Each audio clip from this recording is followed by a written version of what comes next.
Hello, good morning बच्चों। Good morning बच्चों।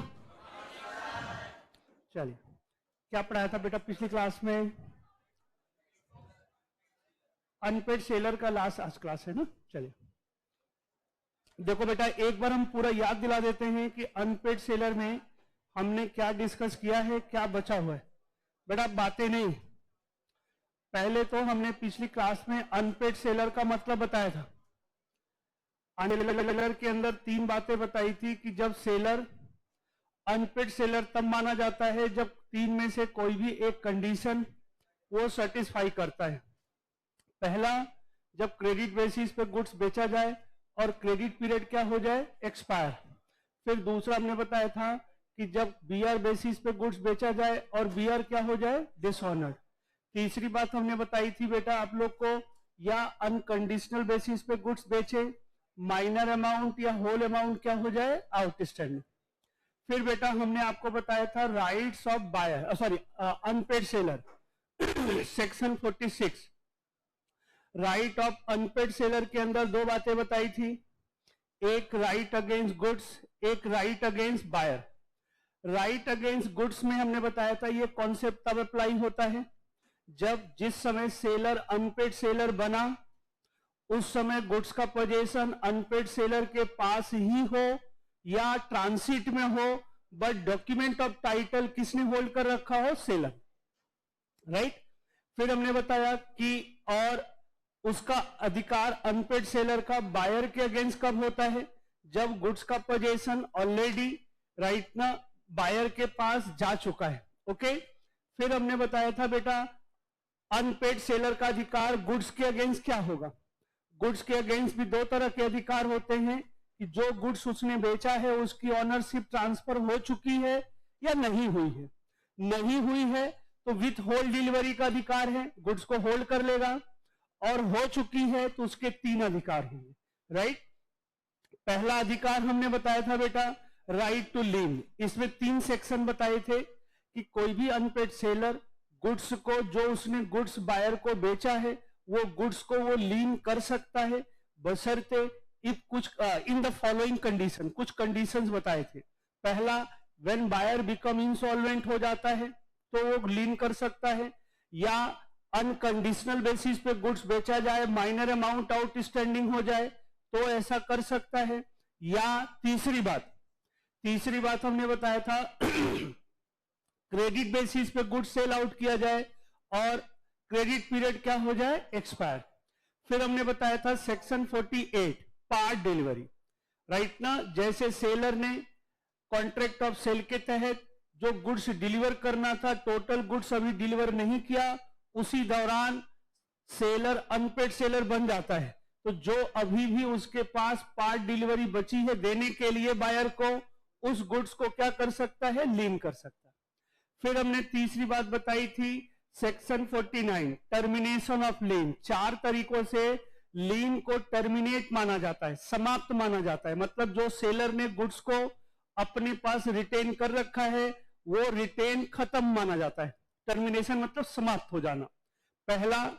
पहला हमने बताया था जहां पे सेलर ने गुड्स डिलीवर कर दिया है किसी कैरियर को या किसी अदर पर्सन को for the purpose transmission to the buyer, या when buyer has obtain lawful position, या जो डिमांड था बायर ने फुलफिल किया सेलर का, गुड्स ले लिया।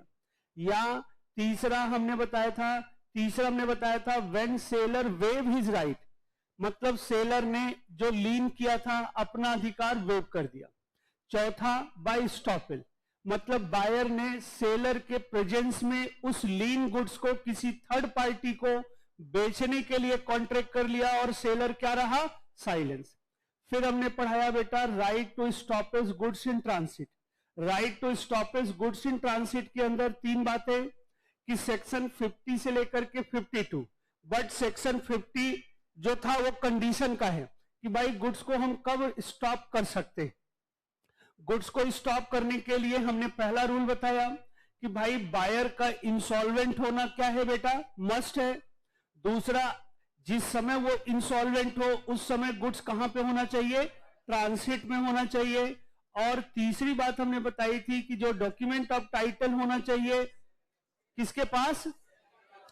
ओके, अब इसमें ओके आगे बढ़े। देखिए बेटा, अब एक एक करके बताते हैं। नेक्स्ट, अब इसमें हम हेडिंग लिख करके बस बताएंगे, लिखवाएंगे नहीं क्योंकि आता नहीं है, बस समझाना है बस आपको। इधर देखिए, नेक्स्ट हेडिंग डालो बेटा।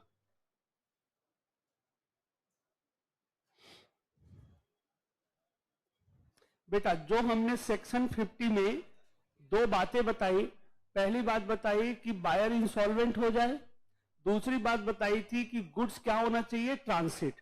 तो एग्जैक्टली ट्रांसिट का मतलब क्या होता है? ओके बेटा, सेक्शन लिखिए, ड्यूरेशन ऑफ ट्रांसिट, सेक्शन 51।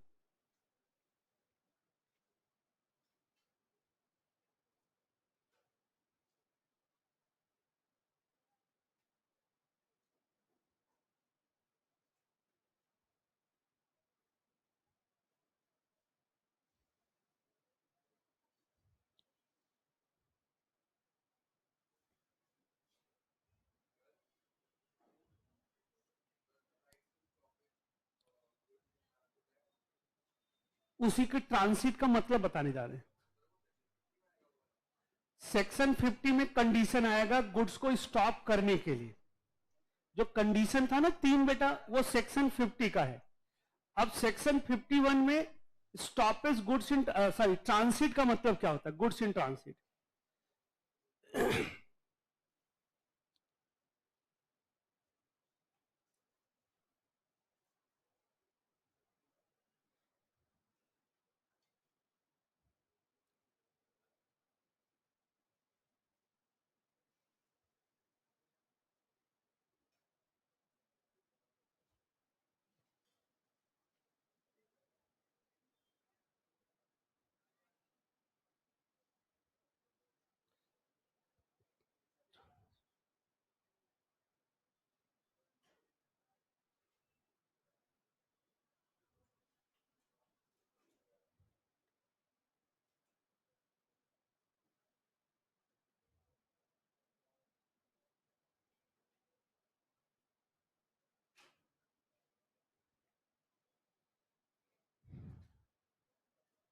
आ जाओ बेटा।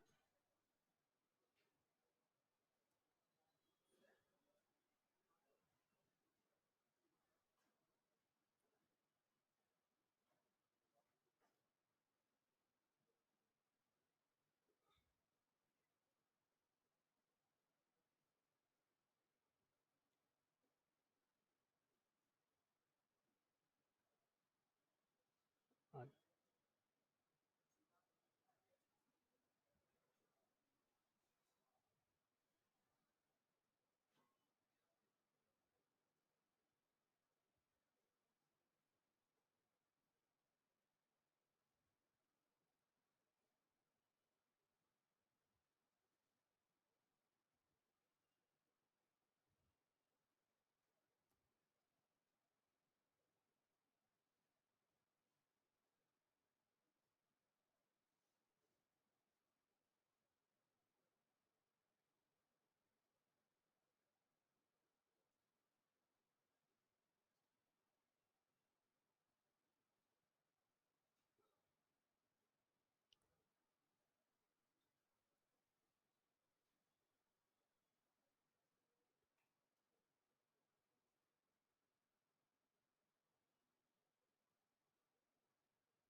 लिखो बेटा।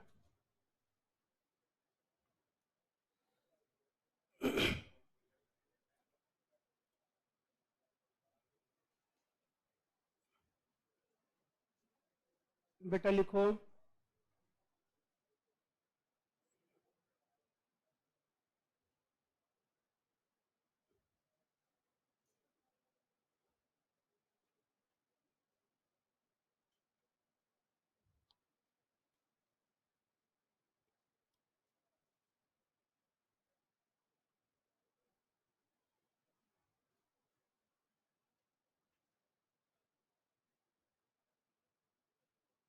ट्रांसिट,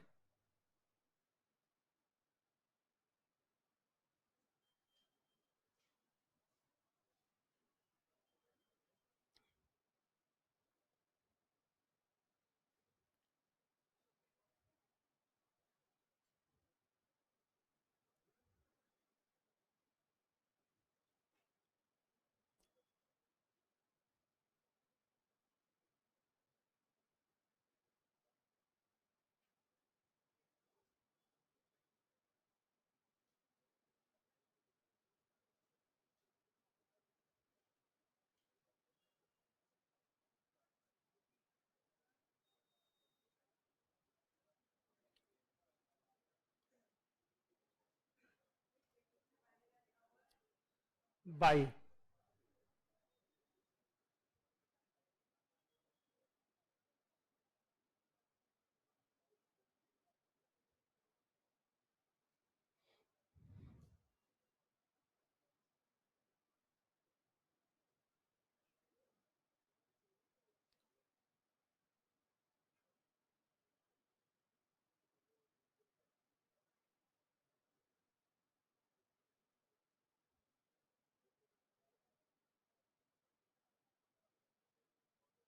लिखो बेटा बातें नहीं।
लिखो बेटा।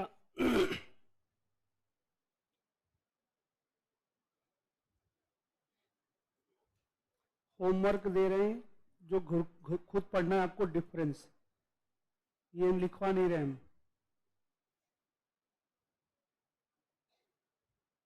वैसे मैं ओरली बता दूंगा, लेकिन आपको लिखना है right to lien and right to stoppage goods in transit. Right to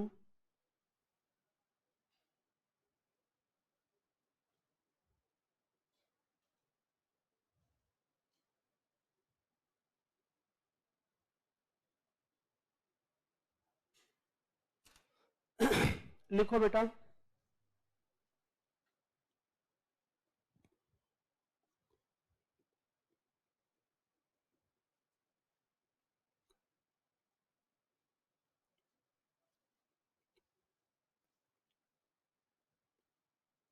बोलना स्टार्ट करें।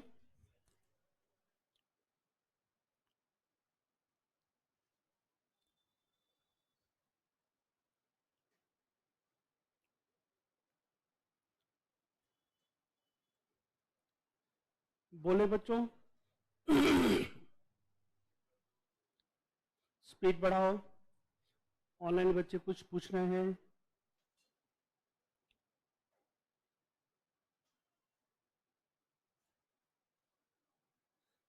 एक बच्ची ने बोला है कि सर हम लोग, बेटा अभी हम फिर से एक क्वेश्चन एग्जाम्पल बता देंगे। मैं बोलना स्टार्ट करूं बेटा, सामने देखो। अब हम लोग पढ़ने जा रहे हैं बेटा पिछली क्लास में, फिर से समझ लो, पिछली क्लास में हमने सेक्शन 50 कवर किया था, condition for right to stoppage goods in transit. उसके लिए 3 कंडीशन बताया था। बायर का इंसॉल्वेंट होना मस्ट है, गुड्स का ट्रांसिट में होना मस्ट है, और डॉक्यूमेंट ऑफ टाइटल क्या होना चाहिए बेटा, किसने होल्ड कर रखा हो, सेलर या सेलर के। चलिए, तो हम गुड्स को रास्ते में स्टॉप कर सकते हैं। अब उसी से रिलेटेड 2 सेक्शन और बताया गया है। पहला है ड्यूरेशन ऑफ ट्रांसिट, जैसे हमने बताया था ना गुड्स इन ट्रांसिट, तो गुड्स इन ट्रांसिट का मतलब duration in transit.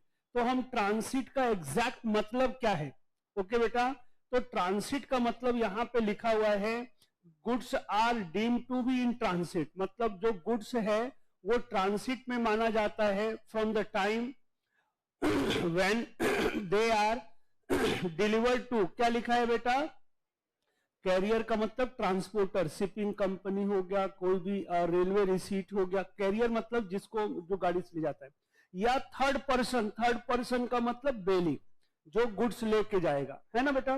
Okay, for the purpose transmission to the buyer, इसका मतलब यह हुआ बेटा कि जैसे जो गुड्स डिलीवर किया गया है सेलर के द्वारा, सेलर ने गुड्स कैरियर को या किसको डिलीवर कर दिया बेटा, थर्ड पर्सन को, किस पर्पज के लिए, बायर को डिलीवर करने के लिए। लेकिन अंटिल, जब तक बायर या his agent take delivery from the carrier या थर्ड पार्टी, जब तक बायर या उसके एजेंट ने गुड्स की डिलीवरी रिसीव नहीं की है, तब तक उसे हम ड्यूरेशन इन क्या मानते हैं, ट्रांसिट। फिर समझ लो, अंटिल लिखा हुआ है, जब तक कि नहीं रिसीव किया है, क्या, गुड्स की डिलीवरी। कौन रिसीव नहीं किया है बेटा, बायर या बायर का एजेंट। मतलब सेलर ने गुड्स तो सेंड कर दिया, कैरियर वाले को दे दिया या थर्ड पार्टी को दे दिया कि भाई इनके यहां ले जाके दे देना। जब तक वो गुड्स बायर ने रिसीव ना किया हो या बायर के एजेंट रिसीव ना किया हो, तब तक वो गुड्स मानते हैं कि कहां पे है, ड्यूरेशन इन ट्रांसिट। ये तो आपके बुक में लिखा है, लेकिन इसके अंदर 3 केस बनेंगे बेटा। हर बार ये आईसीआई क्या करता है, कुछ ना कुछ चेंज कर देता है। वैसे ड्यूरेशन इन ट्रांसिट के अंदर 3 चीजें आती हैं, वैसे आप याद रखो नॉलेज के लिए, ये तो बुक में है। देखो बेटा, 3 केसेस को हम ड्यूरेशन इन ट्रांसिट बोल सकते हैं। इधर देखिए, इसने बोला कि जैसे गुड्स सेंड किया गया, अभी गुड्स किसने रिसीव नहीं किया है बेटा, बायर ने, तो एक तो ये केस हो गया। और दूसरा केस क्या होता है कि जैसे गुड्स बायर के पास गया, इधर देखो बेटा, गुड्स सेलर ने बायर को भेजा, और ये गुड्स राइट ना, गुड्स बायर ने सेकेंड पॉइंट, बायर ने रिफ्यूज कर दिया, क्या करने के लिए बेटा, एक्सेप्ट करने से रिफ्यूज कर दिया कि नहीं भाई हमारा गुड्स नहीं है। तो ये गुड्स दोबारा फिर से कहां पे आएगा बेटा, जरा बताओ। तो जब तक सेलर ने रिसीव ना किया हो, तब तक इसे भी हम क्या मानते हैं, ड्यूरेशन इन ट्रांसिट। नहीं समझ में आया। देखो बेटा, एक तो है कि सेलर ने बायर को, जो आपके बुक में लिखा है, सेलर ने बायर को गुड्स सेंड किया, अभी तक बायर ने गुड्स रिसीव नहीं किया, इसका मतलब गुड्स कहीं न कहीं रास्ते में है, उसे ड्यूरेशन ऑफ ट्रांसिट। एक तरीका और भी आपको याद रखना है, कभी कभी बायर गुड्स को एक्सेप्ट करने से मना कर देता है, तो बेटा जहां से गुड्स आया है दोबारा फिर से क्या जाएगा, वहां जाएगा। तो जब तक दोबारा जैसे गुड्स यहां से चल तो दिया, लेकिन जब तक सेलर उस गुड्स को रिसीव नहीं करेगा, तब तक ड्यूरेशन इन क्या माना जाएगा, ट्रांसिट। समझ गए, 2 बातें आप याद रखो, वैसे बुक में एक ही बात लिखी है। कभी कभी बायर ने रिफ्यूज कर दिया है, तो गुड्स जिसका है फिर से वापस जाएगा, तो जब वापस जाएगा तो जब तक सेलर के पास नहीं पहुंचेगा, तब तक उसे हम क्या बोलेंगे, ड्यूरेशन इन ट्रांसिट। चलिए आगे बढ़ते हैं। अब हम बात करते हैं नेक्स्ट पॉइंट, सेक्शन 51 बता दिया। 52 में हमने बताया कि सेक्शन 50 के 3 बातें बताई कि हम गुड्स को स्टॉप करने के लिए 3 चीजें होनी चाहिए। अब रही बात गुड्स को हम स्टॉप करेंगे कैसे, राइट ना, तो गुड्स को रास्ते में रोकने का, राइट ना, मोड तरीका, तो दो तरीके होते हैं गुड्स को रोकने का रास्ते में। एक क्या लिखा है बेटा, बाय टेकिंग एक्चुअल पोजीशन, मतलब ज्यादा दूर गुड्स नहीं गया है, बाइक से कार से गए, फटाफट उसको रोक करके गाड़ी मुड़वा ली, भैया वापस चलो, नहीं जाना है। एक तरीका यह है। एक तरीका यह है कि गुड्स बहुत दूर जा चुका है, हमारे कंट्रोल से बाहर जा चुका, उतना दूर हम जा ही नहीं पाएंगे, 200-400-500 किलोमीटर जा चुका है। तो ऐसे केस में फिर हम क्या करेंगे बेटा, उसे कैरियर वाले को या जो बंदा लेके जा रहा है उसे नोटिस देंगे, बताएंगे कि भैया ये ऐसा है, ये गुड्स को वही जहां पे है वहीं रोक दो या वापस ले आओ, जो भी हम डायरेक्शन दे वापस ले आओ। क्यों? क्योंकि जहां गुड जाना था वो बंदा इंसॉल्वेंट हो चुका है और हमारा पैसा डूब जाएगा, डूब जाएगा तो हम भी आपको पैसा वैसा नहीं देंगे। ओके, ये कह करके हम गुड्स को वहां से रुकवा करके फिर जो भी हम डायरेक्शन देंगे, हो सकता है गुड्स में वापस बुला लूं, हो सकता है वहीं पे दूसरा कोई क्लाइंट हो, उससे हम गुड्स डिलीवर करा दूं, जो भी मैं चाहूं वो कर सकता हूं। यहां पे देखो लिखा है, तो हम दो तरीकों से गुड्स को क्या कर सकते हैं बेटा, स्टॉप कर सकते हैं। कैसे? By taking actual possession, physically जाकर के रोक लेना, अपने कब्जे में ले लेना, या नोटिस दे करके।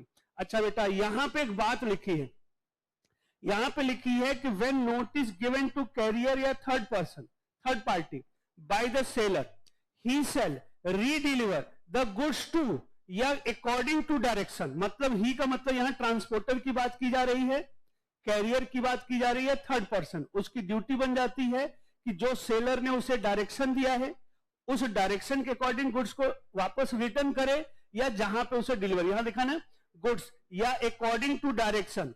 एंड अब अच्छा बेटा, अब जब वापस डायरेक्शन के बेसिस वापस लाएगा गुड्स या किसी के यहां देगा तो उसका अलग से किराया चार्ज करेगा, वो किराए में एडजस्ट नहीं होगा। जो पहला किराया था वो तो डूब गया पैसा, क्योंकि भाई आपकी गलती, हम तो लेके जा ही रहे थे। यहां पे लिखा है and expenses shall be borne by the seller, और एक्सपेंसेस कौन बोर्न करेगा बेटा, सेलर। कौन करेगा? सेलर। आगे बढ़े, तो ये हमने क्या बता दिया बेटा, सेक्शन कौन सा था ये, 52। एक बार फटाफट पढ़ो बेटा। हाँ हाँ बेटा, कभी कभी ये होता है ना, आप भूल गए रूल्स रिगार्डिंग डिलीवरी में, जब फ्रेट के बारे में नहीं दे रखा है तो सेलर बियर करता है। कभी कभी सेलर बोलता है, बायर से एग्रीमेंट में मेंशन कर देता है तो बायर बियर करेगा, लेकिन ये केस में कौन करेगा? सेलर। बैठ जाओ बेटा, पढ़ने के लिए बोला, देख लो बेटा, आगे बढ़ते।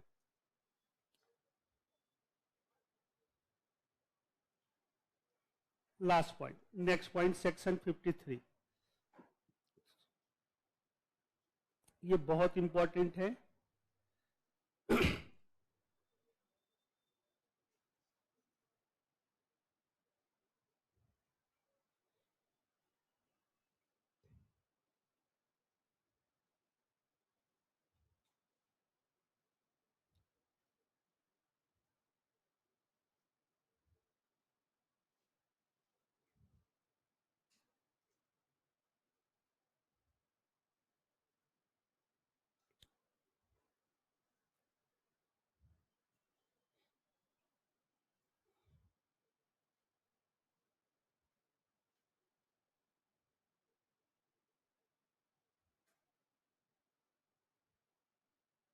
अभी हम अच्छी तरह से बताएंगे।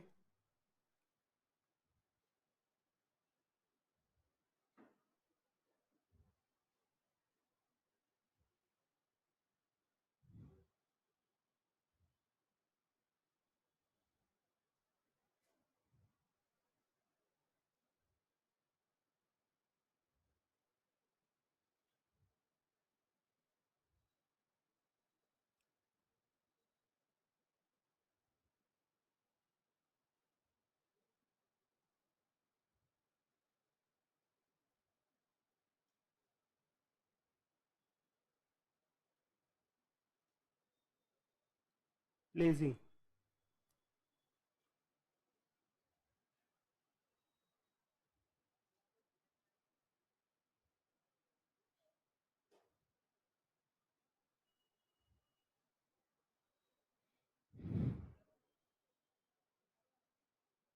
अभी हम अच्छी तरह से बताएंगे।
लिखो बेटा,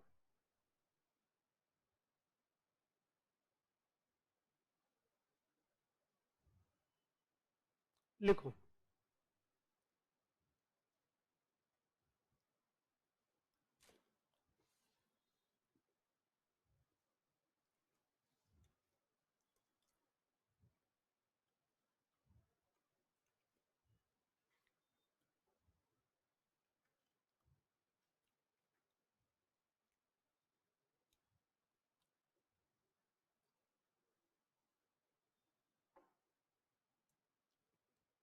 बोले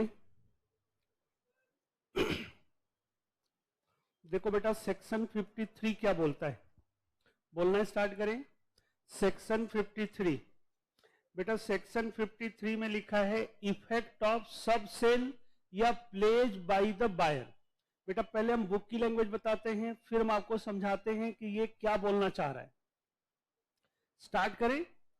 देखो बेटा, इसमें लिखा है कि the right of lien, the right of lien या stoppage in transit is not affected by the buyer selling या प्लेजिंग द गुड्स। इसका मतलब जिस बंदे ने गुड्स को खरीदा है, इफ वो गुड्स ऑलरेडी सेलर ने लीन कर रखा है या गुड्स रास्ते में स्टॉप कर रखा है सेलर के द्वारा बायर का, और बायर इफ उस गुड्स को बेच रहा है या गिरवी रख रहा है गुड्स को, वो unless the seller has assented to it, ये ऐसा वो तब तक नहीं कर सकता जब तक कि सेलर जिसने गुड्स को लीन कर रखा है या जिसने गुड्स को रास्ते में स्टॉप कर रखा है उससे कंसेंट ना ले। नहीं समझ आया? मेरा कहने का मतलब यह हुआ कि जैसे एक एक्स है, एक्स ने लेट सपोज कोई भी गुड्स वाई बंदा है, अब इसे इसने कोई भी गुड्स सेल आउट किया, जैसे ये लैपटॉप सेल किया, लैपटॉप सेल किया लेट सपोज 50 पीसेस है ना बेटा, और एज्यूम करते हैं 10 लाख रुपए में। कितने में बेटा? 10 लाख रुपए में, राइट। अब ऐसे केस में जैसे ये गुड्स को, ये जो गुड्स है, ये गुड्स को एक्स ने क्या कर लिया बेटा? लीन कर लिया। लीन समझते हो ना? लीन कर दिया। एक्स ने सेल मतलब बायर ने पेमेंट नहीं किया। ओके बेटा, लीन करने का मैं 3 तरीका बताया था। पेमेंट ना क्रेडिट पीरियड एक्सपायर हुआ हो, या याद है सब भूल गए? अनकंडीशनल में माइनर अमाउंट आउट या होल अमाउंट आउटस्टैंडिंग हो, या तीसरा क्या है? चलिए, अब ऐसे केस में ये गुड्स को लीन कर लिया। यहां तक समझ में आया? अब ये गुड्स जो लीन किया गया है, लीन कर लिया इस लैपटॉप को, सारे लैपटॉप को इसने क्या कर लिया? लीन कर लिया। अब ऐसे केस में ये जो लैपटॉप है इसको एक्स ने लीन कर लिया या रास्ते में स्टॉप कर दिया। हम लीन वाला एग्जांपल बता रहे हैं। तो यहां पे सेलर इस गुड्स को, जेड को, जैसे जेड को ये जो लीन वाला गुड्स है, लीन वाला जो लैपटॉप है, जितने भी लैपटॉप हैं, ओके बेटा, लैपटॉप है, ऐसे केस में इसको तभी बेच सकता है, सेल कर सकता है, या क्या कर सकता है बेटा? गिरवी रख सकता है। किसको? किसी थर्ड पार्टी, मतलब किसी, बेचने का मतलब किसी दूसरे बायर को बेच सकता है या गिरवी रख सकता है। कब? विद द कंसेंट ऑफ, मतलब जब ऐसा, ये तभी ऐसा कर सकता है, वाई ये ऐसा तभी कर सकता है आफ्टर टेकन कंसेंट। किससे कंसेंट लेने के बाद बेटा? बताओ। एक्स। ये है इस लाइन का मतलब जो आपके सेक्शन 43 ये बोलता है कि जो गुड्स लीन किया जा चुका है या जो गुड्स स्टॉप किया जा चुका है रास्ते में, जिसका स्टॉप किया जा चुका है, जो बायर है वो गुड्स को आगे बेच सकता है या गिरवी रख सकता है, बशर्ते इफ उसके पहले उसने किससे कंसेंट ले रखा है। ये है पहले लाइन का मतलब जो बुक में लिखा है। हमने बुक की पूरी एज इट इज कॉपी की है बेटा। ये समझ में आया पहली लाइन का मतलब? अब दूसरी लाइन का मतलब समझ लो। ये समझ में आ गया? Unless the seller has assented to it, मतलब तब तक ऐसा वो गुड्स को गिरवी नहीं रख सकता, प्लेज नहीं रख सकता, जब तक कि उसने सेलर से कंसेंट नहीं। एसेंट मतलब कंसेंट की बात, यहां तक समझ में आ गया। दूसरी बात फिर हम आपको बताते हैं इसका एक्सेप्शन, या अभी लिखना नहीं बेटा, अभी इसमें एक्सेप्शन लिखे। This is based on principle that a second buyer can not stand in a better position than his seller first buyer. इसकी हिंदी ये हो गई कि ये एक प्रिंसिपल है, जो जेड ने वाई से खरीदा है, ये गुड्स भले ही जेड के पास लैपटॉप चला जाए, बट जेड के पास बेटर टाइटल ट्रांसफर नहीं होगा देन वाई। मतलब अभी भी वाई के पास बेटर टाइटल। इस तरह का गुड्स आपने ट्रांसफर किया तो वो बेटर टाइटल ट्रांसफर नहीं होता। बेटर टाइटल का मतलब है कि आप फुल प्लेज ऑनर हो।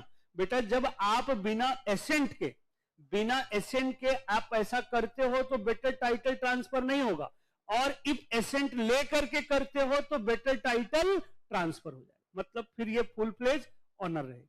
ये हो गई पहली। अभी लिखना नहीं। अब इसमें कुछ एक्सेप्शन है।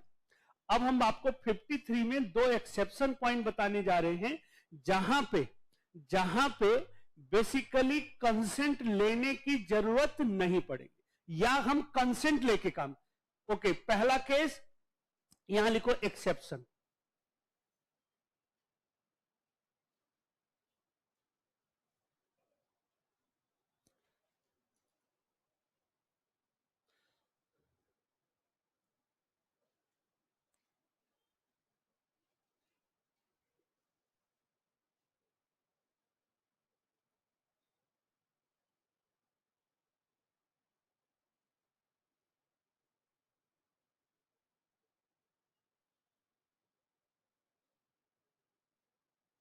In transit,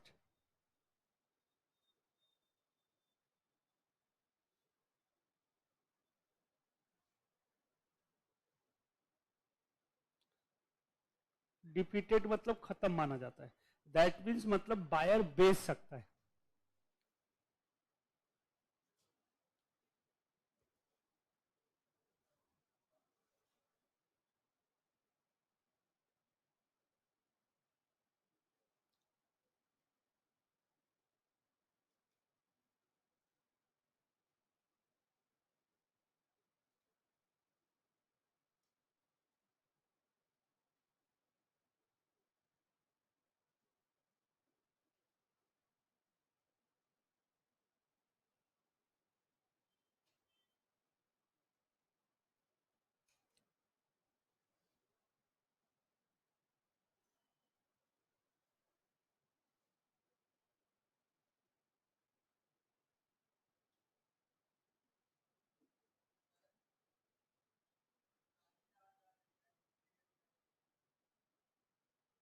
Stoppage in transit are defeated, transferred,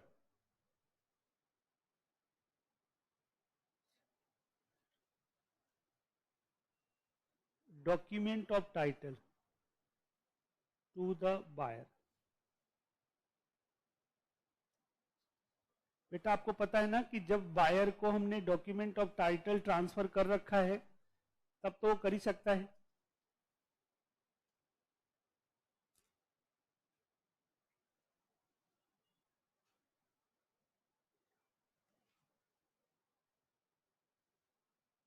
agent,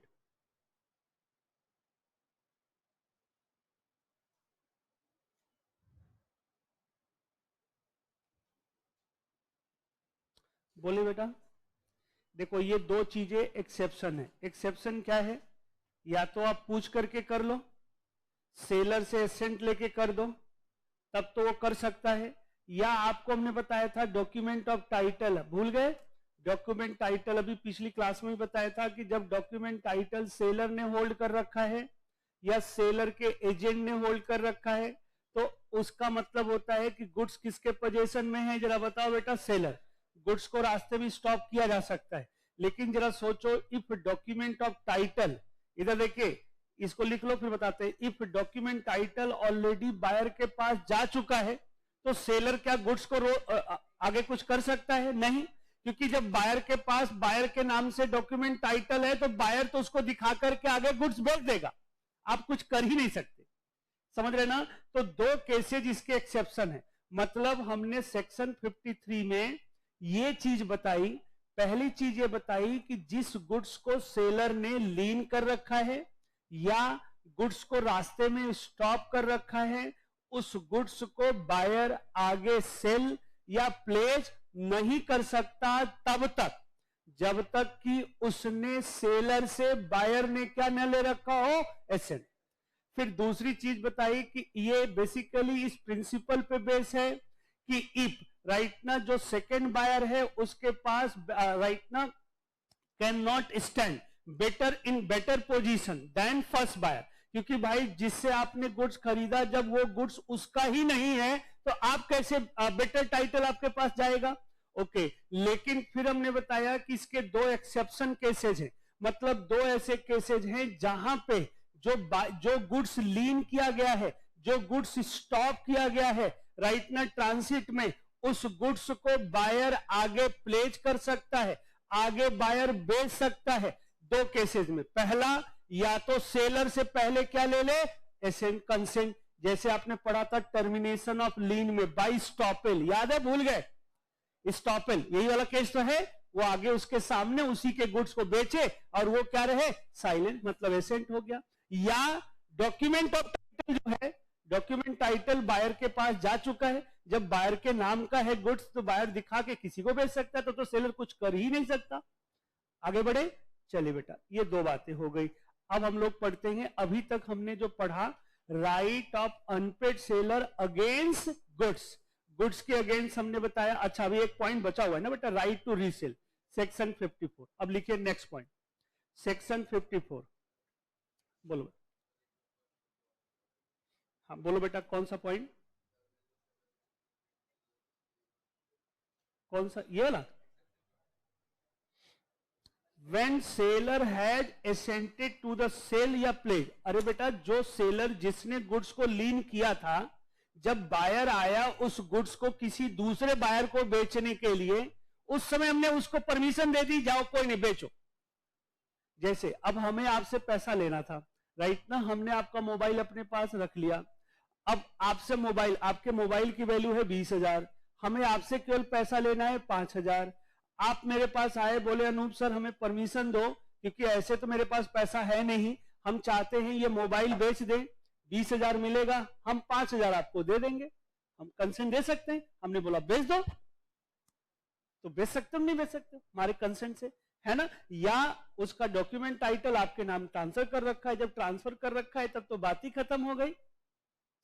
आगे बढ़े बेटा, चलिए अब लिखिए section 54, right to resale good. बेटा हमने पहला बताया राइट टू लीन, दूसरा क्या बताया, right to stoppage goods in transit.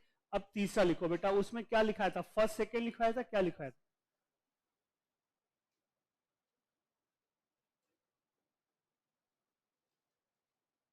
देख लेना बेटा, हमसे गलती हो सकती, वो ऑर्डर आप बना लेना।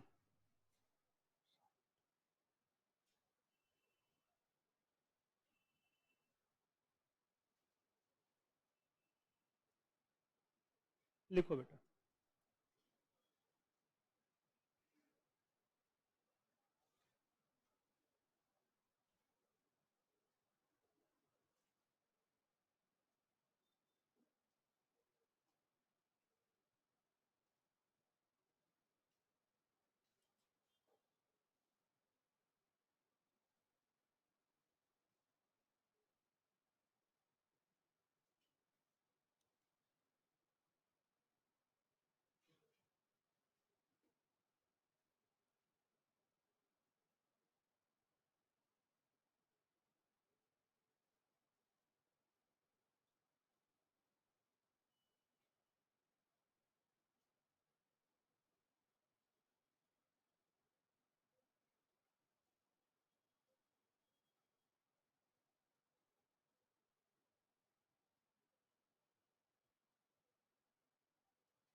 अभी बताएंगे बेटा।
अभी अच्छी तरह से बताएंगे।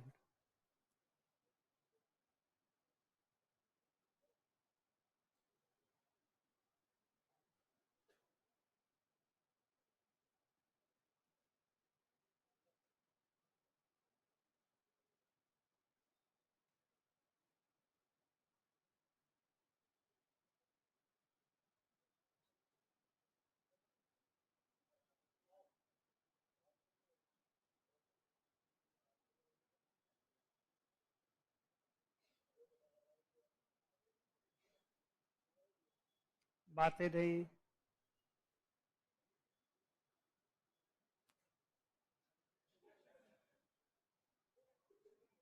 क्या हो रहा है बेटा?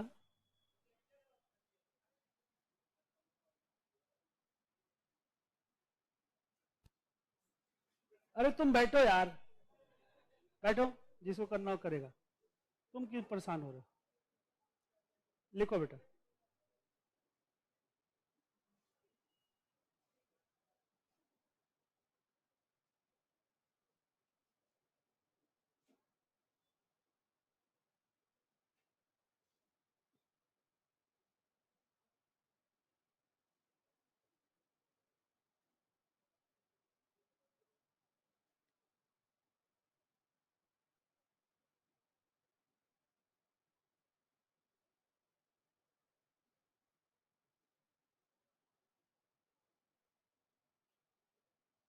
लिखो बेटा, लिखो बेटा, फिर आपको समझाते हैं।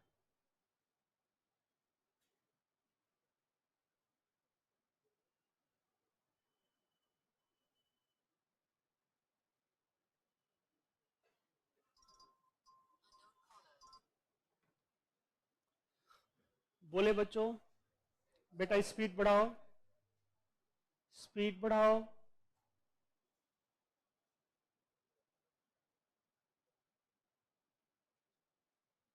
बोलना स्टार्ट करें। बच्चे सामने देखिए। अब हम लोग क्या पढ़ने जा रहे हैं? सेक्शन 54। इधर देखिए बेटा, right of resale. Right of resale मतलब जो गुड्स है, हमने 3 तरह के अधिकार बताए थे। अब नेक्स्ट है गुड्स को क्या करना? रीसेल करना। देखिए बेटा, रीसेल कब किया जा सकता है? यहां पे लिखा है कि जो अनपेड सेलर है can exercise the right to resell the goods under the following condition या फॉलोइंग सिचुएशन। मतलब ये 5 ऐसे केसेस दे रखे हैं जिन केसेस के बिहाफ में unpaid seller as a non owner. As a non owner क्यों बोल रहे हैं बेटा? क्योंकि ऑलरेडी वो बायर को गुड्स क्या कर चुका है? बेच चुका है।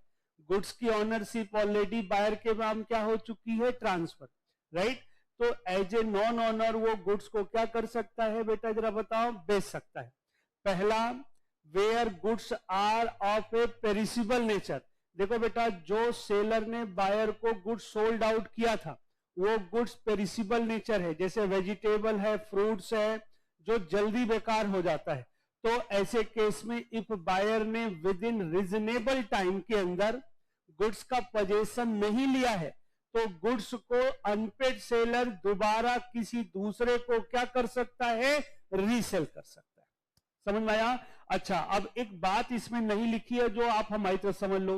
रीसेल जब दोबारा करेगा तो जरा सोचो, दोबारा ऐसा तो है नहीं उसी प्राइस पे गुड्स बिकेगा। उससे कम में भी बिक सकता है और उससे ज्यादा। तो वो प्रॉफिट या लॉस बियर कौन करेगा, ये आप पहले लॉजिकली समझ लो। देखो बेटा, इफ जब रीसेल करे उसके पहले बता करके करे कि भाई आप अपना गुड्स ले जाओ, अदरवाइज मैं इसको बेचने जा रहा हूं, बता करके बेचता है, तो याद रखना प्रॉफिट होगा तो सेलर खुद रखेगा, लॉस होगा तो कौन बियर करेगा, बायर। भाई हमने आपको बताया था, आप नहीं आए, लॉस बियर करो। बिना बताए करेगा उल्टा हो जाएगा, लॉस होगा तो सेलर बियर करेगा, प्रॉफिट होगा तो बायर। ये लॉजिकली याद रखना। हमने क्या बताया, जब दोबारा हम गुड्स को बेचते हैं तो बेटा गुड्स को बेचते समय ये जरूरी तो है नहीं कि उसी प्राइस पे गुड्स सेल परचेज किया जाए, उससे ज्यादा कम में किया जा सकता है। और जब किया जा सकता है तो दैट्स वाई आपको ये डिसीजन लेना पड़ेगा कि भाई प्रॉफिट या लॉस कौन बियर करेगा, बता करके करेगा, अपने जेब में रखेगा, बिना बताए करेगा तो बियर करेगा। चले, एक तो ये हमने बता दिया, हर केस में ये होगा। नेक्स्ट लिखा है where he give notice to buyer of his intention to resell the goods if, या तो उसने क्या कर दिया बेटा, नोटिस दे दिया।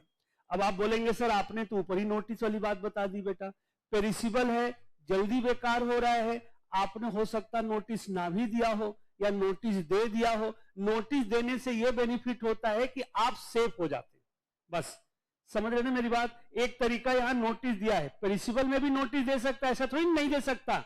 नोटिस देने से आप सेफ हो जाएंगे। सेफ का मतलब लॉस होगा तो बायर बियर करेगा, प्रॉफिट होगा तो आप लेंगे। चलिए, एक तो नोटिस देके भी कर सकता है, जैसे नॉर्मल कोई गुड्स है। आगे लिखा है where unpaid seller who has exercise his right of lien या stoppage in transit resell the goods. देखो बेटा, हम गुड्स को लीन क्यों करते हैं, गुड्स को रास्ते में स्टॉप क्यों करते हैं, अभी आपने पढ़ा सेक्शन 47 और 50, स्टॉप करने के लिए 50 और लीन करने के लिए 47 क्यों करते हैं, सारा लड़ाई किस लिए, पैसे के लिए। इफ आप मेरा पैसा नहीं देंगे, हमने आपको चांस दिया, आपने पैसा नहीं दिया, तो हम क्या करेंगे, गुड्स को रीसेल करेंगे। सही है कि नहीं। हम बेटा लीन क्यों करते, पैसे के लिए ना भाई, हमारा पैसा दो, आप नहीं दोगे तो मजबूरी हो, गुड्स को बेच देंगे। तो यहां पे हम बेचेंगे सेक्शन 54 के अकॉर्डिंग। चलिए, तीसरी बात भी समझ में आ गई। आगे लिखा है a resale by seller where right of resale is expressly reserve in the contract of sale, section 25।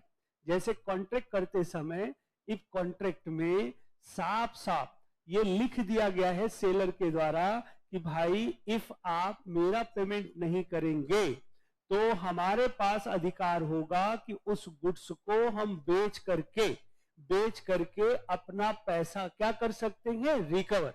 या कभी कभी कंडीशन मेंशन कर दिया जाता है कि अनलेस राइट ना एंड अदरवाइज, जब तक अनलेस या अनटिल, जब तक आप मेरा पेमेंट नहीं करेंगे तब तक आपके पास ऑनरशिप ट्रांसफर नहीं होगी, एज पर सेक्शन 25। अब सेक्शन 25 के अकॉर्डिंग गुड्स बेचा, बायर ने पेमेंट नहीं किया है, तो हम दोबारा, हमारे पास राइट है क्योंकि ऑनरशिप अभी बायर के पास ट्रांसफर हुई ही नहीं है, तो हम उसको बेच सकते नहीं बेच सकते। कैसे बेच सकते, क्योंकि उसमें हमने एग्रीमेंट में ये प्रोविजन लिखवा दिया था। यहां पे ये बात हो गई। या where property in goods has not pass to the buyer, या तो अभी गुड्स की ऑनरशिप ट्रांसफर हुई ही नहीं है। वैसे अब इसमें ये दोनों इंटर रिलेटेड है बेटा। ये हो गया सेक्शन 25 को कंक्लूड कर लो।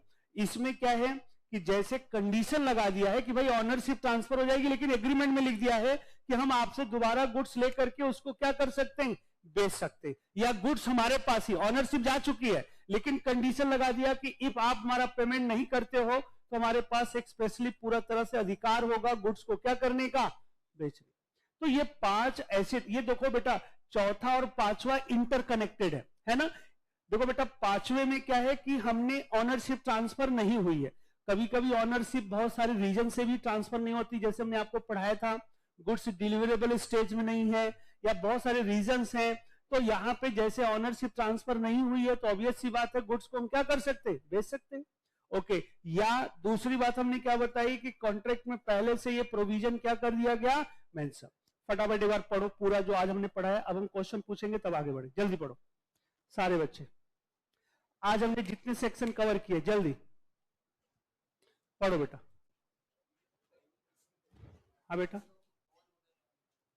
हाँ, यही तो बोल रहे हैं, तभी तो नॉन ऑनर के बेसिस बेच रहा है ना। रीसेल का मतलब क्या हुआ? लेकिन इसमें ना ये सब में तो नॉन ऑनर का कॉन्सेप्ट ही नहीं आएगा ये वाले केस में। लेकिन एक लिखा गया है कि भाई कौन कौन सी सिचुएशन में अनपेड सेलर गुड्स को क्या कर, रीसेल कर सकता है।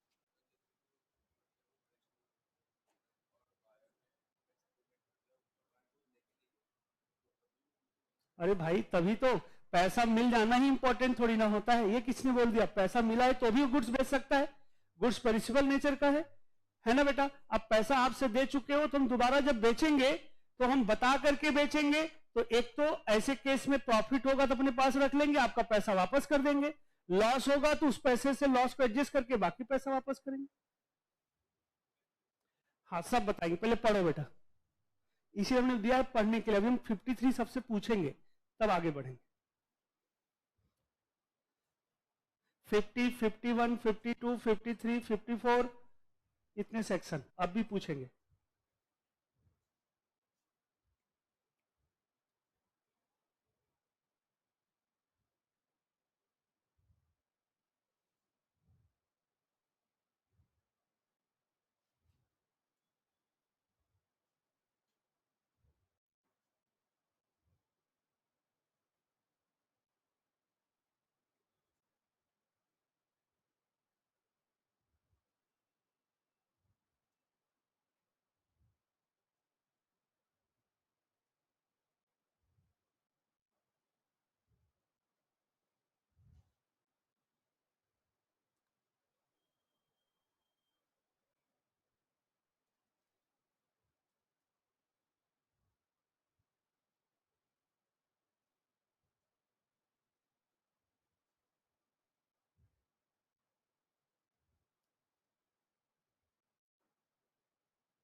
हाँ बोलो। सेक्शन 53 फिर समझ लो। सेक्शन 53 में एकदम लाइव एग्जांपल लेके चलते हैं बेटा। जैसे इस बच्चे का, ये बच्चे की बुक है राइट, ये मेरी बुक है, जूम करते हैं। ये बुक हमने इस बच्चे को बेचा 500 रुपए। एक एग्जांपल ले रहे, कंट्राडिक्शन मत करना। ओके 500 रुपए का बेचा। बच्चे ने बोला अनूप सर ये बुक हम 2-3 दिन के बाद लेके जाएंगे, हम कहीं जा रहे हैं और 2 ही 3 दिन के अंदर हम आपका पेमेंट भी कर देंगे राइट। अब हमने ये बुक बेच दिया, बट बुक अभी भी मेरे पोजीशन में पड़ी हुई है। 3 दिन बीत गया। 3 दिन के बाद मैं क्या बन गया जरा बताओ बेटा? ये बात के, और जिस समय अनपेड सेलर बना उस समय गुड्स का पोजीशन किसके पास है? मेरे पास है। बायर के पास है, सेलर। अब जरा बताओ बेटा हमारा अधिकार इस बच्चे के अगेंस्ट होगा या इस गुड्स के अगेंस्ट होगा? ये बात क्लियर हो गई। चलिए अब हम बात करते हैं कि ये गुड्स को हमने क्या कर दिया? लीन कर लिया। लीन का मतलब समझ गए ना बेटा? क्रेडिट पीरियड एक्सपायर हो गया तो लीन तो हम कर ही सकते हैं। गुड्स को हमने एक इनके नाम पे, लीन का मतलब ऑफिशियल फॉर्मल मैनर। हमने इनको एक लेटर लिखा, बोला भाई इतने दिन हो गए आपने पैसा नहीं दिया, 10 दिन का और टाइम देते हैं, नहीं पेमेंट करोगे तो ये गुड्स को हम लीन कर लेंगे। उस 10 दिन के अंदर ये पेमेंट नहीं किए, लीन हमने गुड्स कर लिया राइट। अब ये बुक की वैल्यू कितनी थी बेटा? लेट सपोज 500 रुपए। चलिए अब ऐसे केस में एक एग्जांपल ले रहे हैं कि जैसे इन्होंने ऑलरेडी हमें पेमेंट 200 रुपए कर रखा है, या चलो 500 रहने दो, यहां तक समझ में आ गया। अब ऐसे केस में ये गुड्स लीन है। अब ये बच्चे ने इस बच्चे को, ये बच्चे को बुक की जरूरत थी, ये बायर है, मैं सेलर हूं, ये इनसे कॉन्ट्रैक्ट कर लिए। कॉन्ट्रैक्ट करने के लिए अग्रीमेंट किया कि भाई हम बुक आपको देंगे। बुक की मार्केट में शॉर्टेज थी, बुक की वैल्यू कितनी हो गई थी मार्केट में? 800 रुपए शॉर्टेज थी बुक। अब ये मेरे पास आए। अब देखो बेटा सेक्शन 53 क्या बोल रहा है? ये गुड्स हमने इनकी क्या कर रखी है? लीन कर रखा है। अब इस गुड्स को बायर, ये बायर है ना बेटा, ये बायर है ना, सही। अब ये गुड्स को आगे इनको बेच सकते, इस गुड्स को लीन, जो गुड्स लीन की जा चुकी है या जो गुड्स रास्ते में स्टॉप किया जा चुका है उसको बायर के द्वारा आगे बेचा जा सकता है, बशर्ते इन्होंने हमसे क्या ले रखा हो बेटा, कंसेंट। या इसको अपनी लैंग्वेज बोल सकते हो, अनटिल एंड अनलेस, जब तक कि सेलर से बायर कंसेंट नहीं लेता है, तब तक जो गुड्स सेलर ने लीन कर रखा है या स्टॉप कर रखा है, उसको वो आगे नहीं बेच सकता। ये सेक्शन 53 बोलता है। मतलब सेक्शन 53 बोलता है कि जो गुड्स सेलर के द्वारा लीन किया गया है या स्टॉपेज किया गया है, वो गुड्स को बायर आगे दूसरे बायर को तभी बेच सकता है जब उसने सेलर से क्या ले रखा है, एसेंट। ओके, विदाउट एसेंट वो ऐसा नहीं किया जा सकता, राइट। फिर हमने इसके दो एक्सेप्शन बताए। एक्सेप्शन में वही पहले ही बता दिया कि वो बेच सकता है इफ सेलर से उसने क्या ले रखा हो, एसेंट, या जो हमने गुड्स को लीन कर रखा है उसका डॉक्यूमेंट टाइटल गलती से बायर के पास ट्रांसफर हो चुका है। तो ऐसे केस में फिर ये आगे इनको क्या कर सकते हैं, बेच। क्योंकि भले ही रखने से फिर कोई फायदा थोड़ी ना है, क्योंकि इनके पास अधिकार चला गया है। ये देंगे। ये हो गया सेक्शन 53। 54 हमने 5 बातें बताई। पहली बात बताया, पेरिसेबल है, बेच सकता है अनपेड सेलर, नोटिस दे करके बेच सकता है, या गुड्स की अभी ऑनरशिप पूरी तरह से ट्रांसफर नहीं हुई है, बेच सकता है, या राइट ना कॉन्ट्रैक्ट में पहले से क्लियरली मेंशन है कि इफ पेमेंट नहीं किया गया तो सेलर गुड्स को क्या कर सकता है, रीसेल कर सकता है। या एक पॉइंट और है, गुड्स लीन या स्टॉपेज वाला गुड्स है, उसको भी अनपेड सेलर क्या कर सकता है, सेल कर सकता है, राइट ना। क्यों हम लीन क्यों करते हैं बेटा, स्टॉपेज क्यों करते, पैसे के लिए। चलिए अब हम बात करते हैं अगेंस्ट बायर। अभी हमने क्या पढ़ा इतनी देरी से, 2 क्लास से, अगेंस्ट गुड्स। अब लिखिए, right of unpaid seller against buyer. ये तो छोटा सा है।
उसमें कुछ पढ़ने नहीं भाई, एक लाइन का होता है।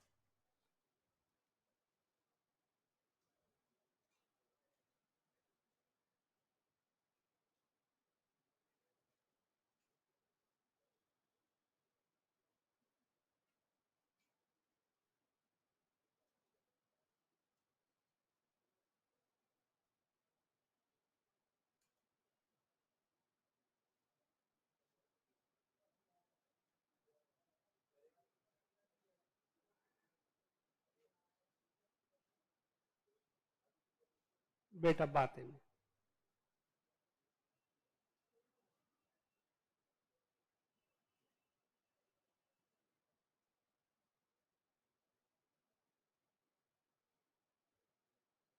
wrongfully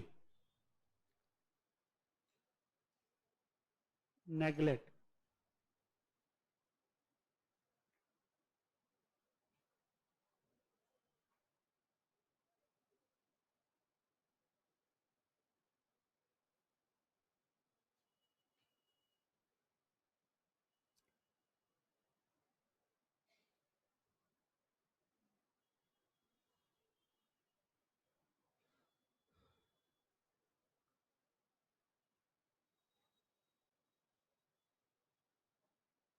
price,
बेटा लिखो, अभी हम अच्छी तरह से बताएंगे।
लिखो बेटा,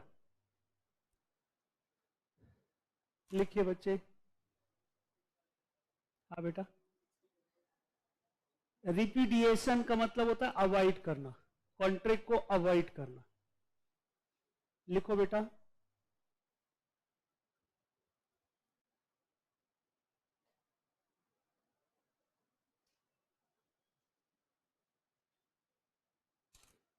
लिखिए बेटा, स्पीड बढ़ाओ।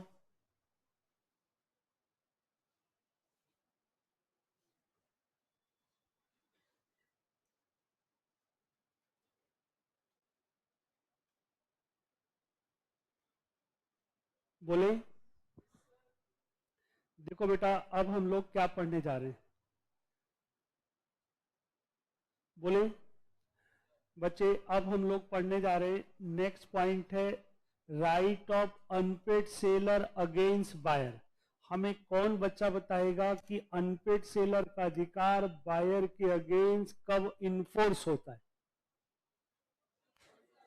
जब जिस समय सेलर अनपेड सेलर बने उस समय गुड्स का पोजीशन इफ किसके पास जा चुका है, तो ऐसे केस में अनपेड सेलर का अधिकार किसके अगेंस्ट होता है? बायर।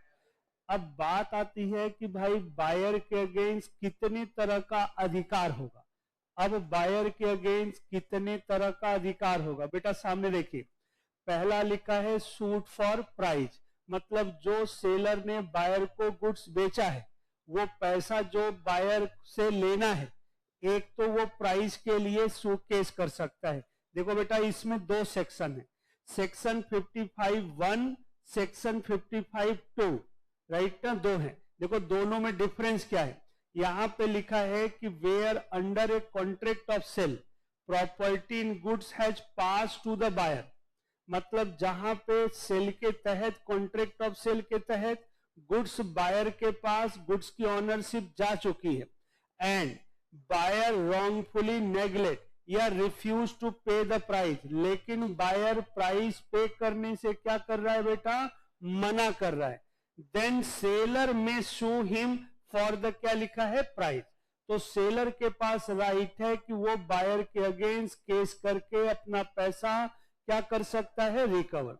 एक बात और भी लिखी है बेटा, ये थोड़ा सा कंट्राडिक्ट करेगी। क्यों? क्योंकि यहां पे देखो क्या लिखा है, यहां पे लिखा है कि where there contract of sale price is payable, इधर देखो क्या लिखा है, इसको अंडरलाइन करो, इरेस्पेक्टिव ऑफ डिलीवरी।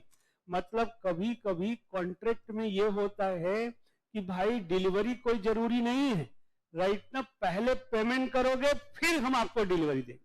बड़ी बड़ी जो कंपनी होती है ना, उनका कोड ऑफ कंडक्ट होता है, वो ऐसे नहीं देती, वो पहले आपको पेमेंट करो पूरा, जिनकी शॉर्टेज होती है मार्केट में, जैसे देखो ना बाइक में बुलेट जो गाड़ी होती है, पहले आप पेमेंट करोगे, बुकिंग कराओगे, तब वहां से ऑर्डर जाएगा, फिर राइट ना वो डिलीवरी करते हैं, मैन्युफैक्चरिंग होती है, फिर आता है। मतलब एक बहुत सारी जो ब्रांडेड कंपनियां हैं उनमें ऐसा होता है।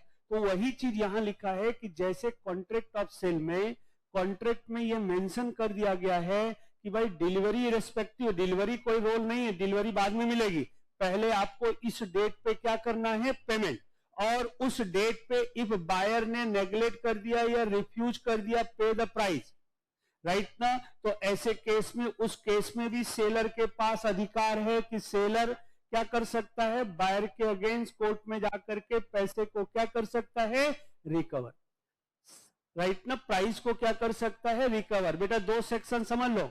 दूसरे में हम बता रहे हैं कि कॉन्ट्रैक्ट ऑफ सेल में जहां पे पहले से मेंशन कर दिया जाए कि भाई इस डेट पे आपको पेमेंट करना है, देन हम आपको बाद में गुड्स डिलीवर करेंगे, मतलब इरेस्पेक्टिव डिलीवरी, डिलीवरी का कोई रोल नहीं, वहां पे डिलीवरी बाद में ही हमेशा की जाएगी।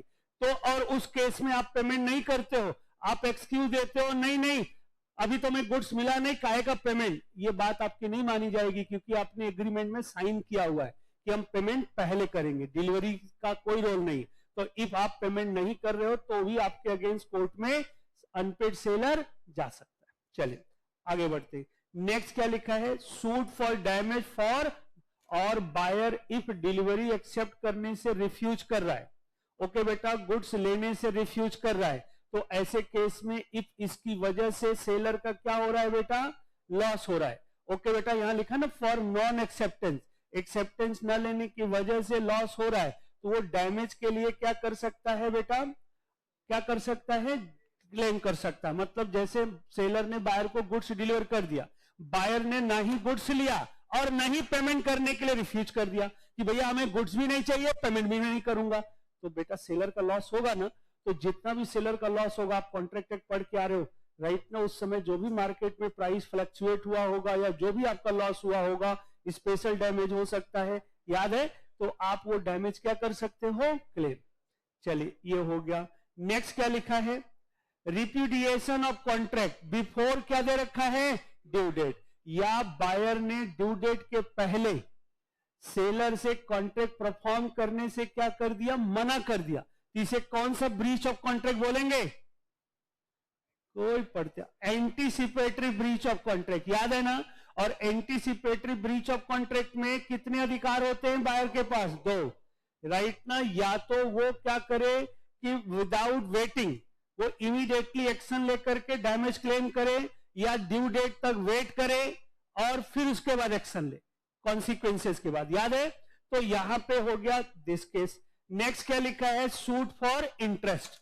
देखिए बेटा, इसके अलावा अनपेड सेलर का अधिकार होता है सूट फॉर इंटरेस्ट, लेकिन एक बात याद रखना, जब अनपेड सेलर इंटरेस्ट की बात करेगा तब वो डैमेज की बात नहीं करेगा। मतलब एक बंदा डैमेज और इंटरेस्ट दोनों चीज साथ में क्लेम नहीं कर सकता। जैसे अनपेड सेलर ने बायर को कोई भी गुड्स बेचा, 50,000 का बेचा, बायर ने ड्यू डेट पे नहीं दिया, अब वो जब उसके अगेंस्ट केस किया, केस चल गया 6 महीने और करीब उसका टेन्योर हो गया 1.5 साल का, 1.5 साल डिले हो गया पेमेंट, तो 1.5 साल का वो क्या क्लेम कर सकता है, इंटरेस्ट। लेकिन इंटरेस्ट 50,000 पे तब क्लेम करेगा जब सेलर का किसी तरह का कोई डैमेज क्लेम नहीं करेगा। इफ सेलर ने डैमेज क्लेम कर दिया तो इंटरेस्ट क्लेम नहीं करेगा, इंटरेस्ट क्लेम करेगा तो डैमेज। मेरा कहने का मतलब, जैसे हमने इस बच्चे को 50,000 का गुड्स बेचा, ये बच्चा नहीं दे पाया, अब उसके 50,000 ड्यू डेट पे ना देने की वजह से हमें आगे हमने कोई कॉन्ट्रैक्ट कर रखा था 60,000 में कि ये 50,000 बच्चा देगा, हम 50,000 का गुड्स खरीद करके आगे 60,000 का बेच देंगे।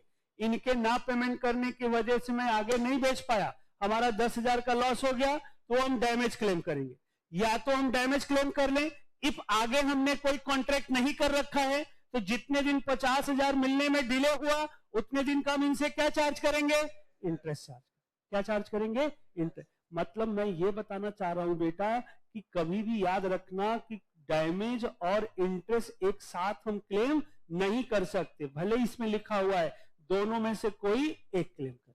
अब एक बार पढ़ लो फिर लास्ट पॉइंट बताते हैं। अभी हमने क्या बताया बेटा, राइट ऑफ किसका, right of unpaid seller against buyer. अब हम बायर का अधिकार सेलर के अगेंस्ट बताने जा रहे हैं अलग से। वैसे आपने कॉन्ट्रैक्ट एक्ट पढ़ रखा है, फटाफट समझ में आ जाएगा, 10 मिनट का है, पढ़ो।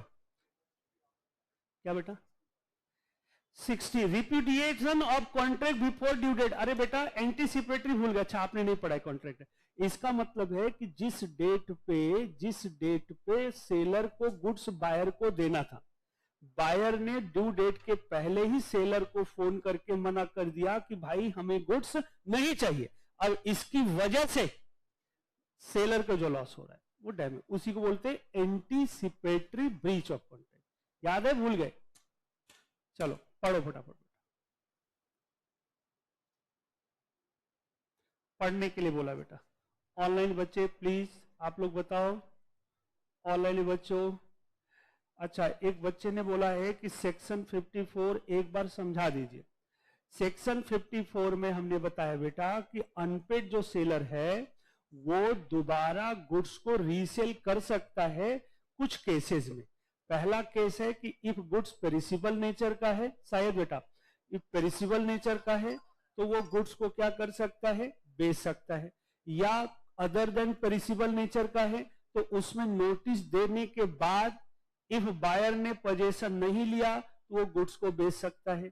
या तीसरा हमने बताया गुड्स लीन या स्टॉपेज इन ट्रांसिट नेचर का है और बायर ने उस कंडीशंस को फुलफिल नहीं किया तो उस तरह के गुड्स को बेचा जा सकता है अनपेड सेलर के द्वारा। चौथी बात, या एक्सप्रेसली कॉन्ट्रैक्ट ऑफ सेल में क्लॉज मेंशन कर दिया जाए कि भाई जब भी कभी बायर पेमेंट नहीं करेगा तो सेलर के पास उस गुड्स को बेचने का पूर्ण तरीके से 100% अधिकार होगा तो वो बेच सकता है। या जहां पे अभी गुड्स की ऑनरशिप ट्रांसफर नहीं हुई है। चलिए आगे बढ़ते हैं। और पूछो बेटा ऑनलाइन बच्चों, बोलो बेटा। अरिहंत कौन सा चैप्टर चल रहा है बेटा? आज sale of good act complete हो जाएगा। अगली क्लास से हम लोग नेगोशिएबल इंस्ट्रूमेंट पढ़ेंगे, नेगोशिएबल इंस्ट्रूमेंट एक्ट, राइट। अगली क्लास में पहले आधे घंटे हम क्वेश्चन डिस्कस करेंगे, फिर नेगोशिएबल इंस्ट्रूमेंट एक्ट स्टार्ट करेंगे, क्योंकि उसमें बच्चे डरते रहते। अब हमको लगा नेगोशिएबल खत्म हो जाएगा, फिर उसके बाद फिर से बैक में आ जाएंगे, फिर से स्टार्ट से पढ़ाएंगे, शुरू से मतलब पार्टनरशिप एक्ट, कंपनीज एक्ट, पहले कंपनीज एक्ट पढ़ाएंगे, फिर पार्टनरशिप पढ़ाएंगे, फिर एलएलपी पढ़ाएंगे, फिर से कॉन्ट्रैक्ट एक्ट का जो बचा हुआ है वो, या तो कॉन्ट्रैक्ट अभी करा देंगे जो 3 चैप्टर बचा हुआ है पूरा, हम सोच एक बार बैक आकर के फिर खत्म करा देते हैं। अच्छा कोई बात नहीं, कराया है बेटा, इसमें बच्चे बैठे हैं, पूछो। नहीं कराया भाई कंपनीज एक्ट, पार्टनरशिप नहीं कराया है, एलएलपी नहीं कराया है बेटा, आप टेंशन मत लो, सबको फिर से कराएंगे, ऐसा थोड़ी ना, और उसमें कोई चेंजेस नहीं होगा। चलिए बेटा सामने देखो फटाफट। बेटा जो भी टाइम लगता है बस कॉन्ट्रैक्ट एक्ट, मतलब समझ लो 50% सिलेबस कॉन्ट्रैक्ट एक्ट है और 50% में सारा सिलेबस है। देखो ना, सेल ऑफ गुड एक्ट 8-10 दिन में खत्म हो गया, और जो आप नेगोशिएबल पढ़ेंगे 3 या 4 क्लास में खत्म, 3 क्लास में खत्म हो जाएगा। एलएलपी 2 या 3 क्लास, बच्चे बैठे हैं। कंपनीज एक्ट फिर से 1 वीक लगता है, 1 वीक पार्टनरशिप में लगता है, मतलब टाइम जो भी लगा है कॉन्ट्रैक्ट एक्ट में लगा है, दोबारा फिर से कॉन्ट्रैक्ट एक्ट में लगेगा। अच्छा दोबारा जब कॉन्ट्रैक्ट एक्ट कराएंगे तो आपको लिखवाएंगे नहीं, जो नोट्स है ना वही प्रोवाइड कर देंगे जिन बच्चों को छूटा है। तो आप 100% एकदम श्योर रहो बेटा, 100% आपका होगा, आप टेंशन मत लेना। हाँ चलिए, अब एक बच्चे ने बोला कि सेक्शन 55 का सेकेंड पॉइंट, सेक्शन 55 का सेकेंड पॉइंट में हमने लिखा है कि जहां पे कॉन्ट्रैक्ट ऑफ सेल में कॉन्ट्रैक्ट के दौरान प्राइस पेबल हो इरेस्पेक्टिव ऑफ डिलीवरी, मतलब कॉन्ट्रैक्ट में ही डिसाइड हो गया है कि बायर को इस डेट में पेमेंट करना है, जो गुड्स की डिलीवरी है वो सेलर पे डिपेंड करता है, वो बाद में देगा। तो यहां पे बायर रिफ्यूज नहीं कर सकता पेमेंट करने से कि भाई आपने गुड्स तो दिया नहीं, हम पेमेंट काहे के लिए दे। जैसे आपको हमने पढ़ाया था सेल ऑफ गुड एक्ट में सेक्शन 14B कि बायर ने इफ पेमेंट कर दिया और सेलर गुड्स डिले कर रहा है तो बायर अपना पैसा क्या कर सकता है वापस, वो वाला कॉन्सेप्ट यहां अप्लाई नहीं होगा। मतलब यहां पे जब आपने कॉन्ट्रैक्ट में खुद ही अपने मन से एक्सेप्ट कर लिया है तो आपको पेमेंट करना पड़ेगा। आप पेमेंट नहीं कर रहे हो तो वो प्राइस के लिए क्लेम कर सकते, आप एक्सक्यूज नहीं दे सकते हो कि भाई गुड्स तो दिया नहीं है, काहे का पैसा नहीं। बहुत जगह बड़ी बड़ी कंपनियों में पहले पेमेंट करो, जमा करो, फिर आपका नंबर आएगा तब। ओके चलिए, जैसे लाइव एग्जांपल, जैसे आप कोई प्रॉपर्टी बड़े बिल्डर से लेते हो तो आप पैसा पूरा फुल एंड फाइनल पेमेंट कर दोगे, है ना बेटा। उसके बाद कहीं 6 महीने साल भर के बाद आपका नंबर आएगा रजिस्ट्री के लिए, एनओसी के लिए, आप कुछ नहीं कर सकते, सिस्टम है उनका। ओके चलिए नेक्स्ट लिखो बेटा, फटाफट लिखो बेटा, नहीं खत्म नहीं होगा।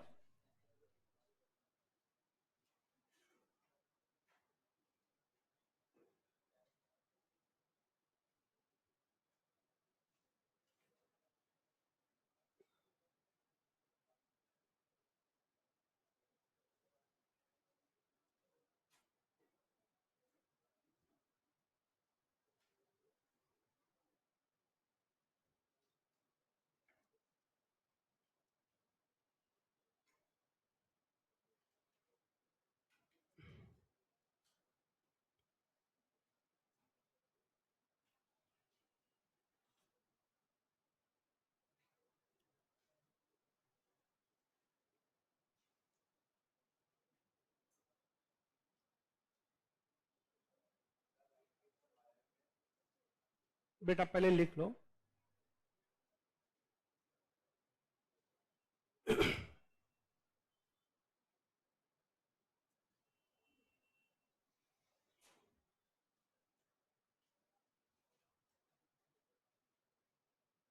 ये सब आप पढ़ चुके हो।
बेटा लिखो,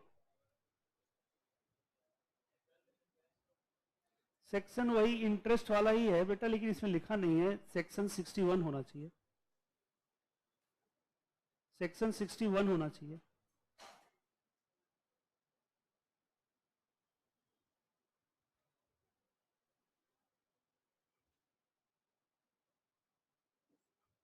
लिखो बेटा, एक लास्ट पॉइंट बचा हुआ है, ऑक्शन सेल, बस बोलना स्टार्ट करें। देखो बेटा, ये सब सारा चीज आपने कॉन्ट्रैक्ट एक्ट में पढ़ रखा है, एक बार हम आपको याद दिला दें। यहां लिखा है right of buyer against seller, बेटा लेकिन ये बुक में एक बार जाके पढ़ना जरूर है आपको। देखो बेटा, जो पढ़ाया जाता है एक बार घर पे जरूर पढ़ो, आपको पता चलेगा कि भाई इसके अंदर सर ने क्या पढ़ाया और क्या लिखा हुआ है। एक कोई ऐसी चीज है जो आपको नहीं क्लियर हो पा रही है तो आप हमसे पूछ सकते, राइट, ऐसा कभी होगा नहीं, लेकिन आप पढ़िए एक बार उसको, राइट, जरूर पढ़िए। अब देखिए बेटा, हम लोग क्या पढ़ने जा रहे हैं, राइट ऑफ बायर अगेंस्ट क्या लिखा है, सेलर, इसमें लिखा है डैमेज फॉर नॉन डिलीवरी। अब लॉजिकली बताओ बेटा, ये क्या बोलना चाह रहा है, डैमेज फॉर नॉन डिलीवरी, इसका मतलब under where under the contract of sale, if seller ने ऑन ड्यू डेट पे गुड्स गुड्स की डिलीवरी देने से राइटनर रिफ्यूज कर दिया है या नेग्लिजेंसी नेग्लेक्ट कर दिया to deliver the goods to the buyer, इसकी वजह से उल्टा बोल दो, है ना, उसकी वजह से जो बायर का लॉस हुआ वो लॉस को क्या कर सकता है, एज ए डैमेज क्लेम कर सकता है, इसमें ये लिख देंगे। दूसरी बात है section 58 suit for specific performance. बेटे कौन बच्चा बता सकता है सूट फॉर स्पेसिफिक परफॉर्मेंस, हमने कॉन्ट्रैक्ट एक्ट में पढ़ाया था, ये डैमेज कब क्लेम करते हैं, बोलो बेटा।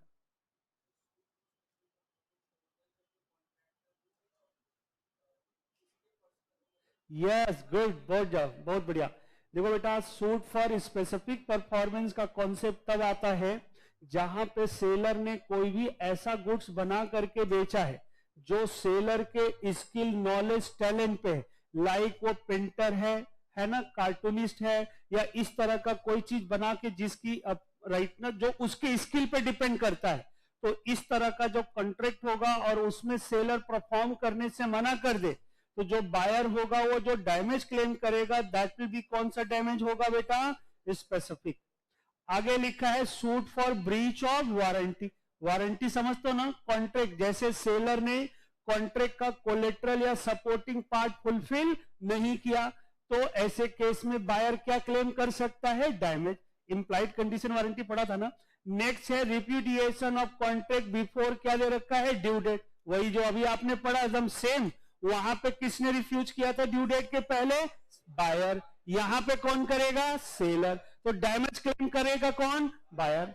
चलिए सूट फॉर इंटरेस्ट, यहां पे इंटरेस्ट कैसे क्लेम हो सकता है, जैसे बायर ने कोई एडवांस पैसा दे दिया सेलर को बट सेलर ने ड्यू डेट पे नेग्लिजेंसी दिखाई, रिफ्यूज कर दिया, तो एक तो वो अपना पैसा वापस लेगा प्लस जितने दिन डिले हुआ उतने दिन का उस पर क्या चार्ज करेगा, इंटरेस्ट। लेकिन हमने बताया तो जब इंटरेस्ट चार्ज करेगा तो क्या नहीं चार्ज करेगा, टाइम। ये बेसिक चीज। अब एक लास्ट पॉइंट है, फिर सेल ऑफ गुड कंप्लीट। अब हम लोग लास्ट पढ़ते हैं ऑक्शन सेल। ऑक्शन सेल का मतलब बेसिकली नीलामी जो आप पढ़ते हो। चलिए पढ़िए, लिखिए बेटा।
हैमर में एच रहता है यू रहता है बेटा? हैमर, हथौड़ा,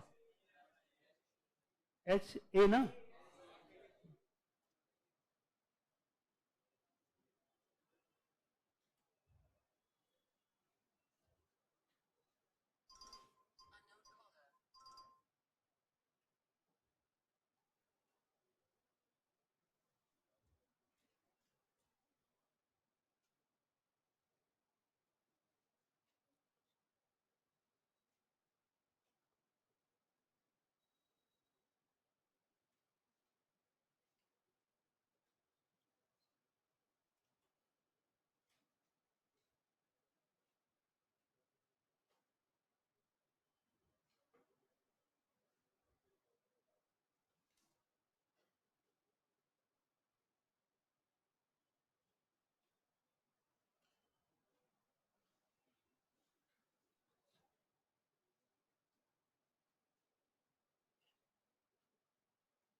लिखो बेटा।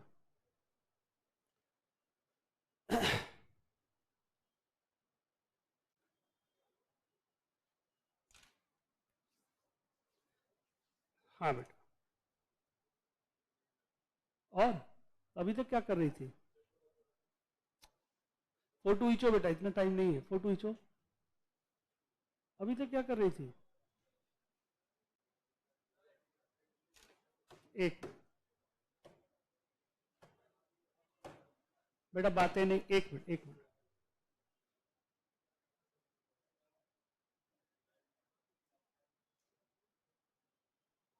हो गया बेटा? चलो लिखो।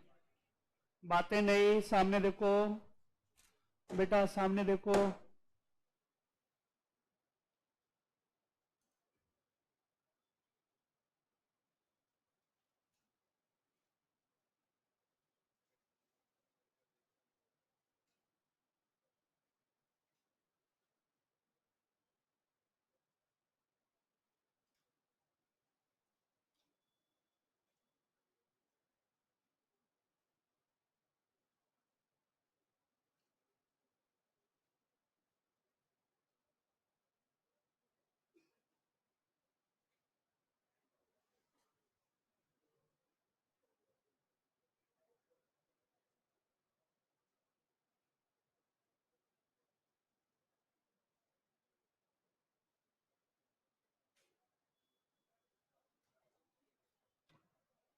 बोलना स्टार्ट करें।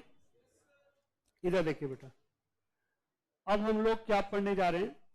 हम लोग पढ़ने जा रहे हैं, इधर देखिए बेटा, ऑक्शन सेल क्या होता है? सामने देखो, एक एग्जांपल। ऑक्शन सेल का मतलब होता है कि जहां पे मैनी नंबर ऑफ बायर, जैसे हमने एज्यूम कर लिया एक एक्स है, राइट ना, इसके पास एक पेंटिंग है, जो पेंटिंग ये ऑक्शन सेल के तहत क्या करना चाहता है बेटा? बेचना चाहता है।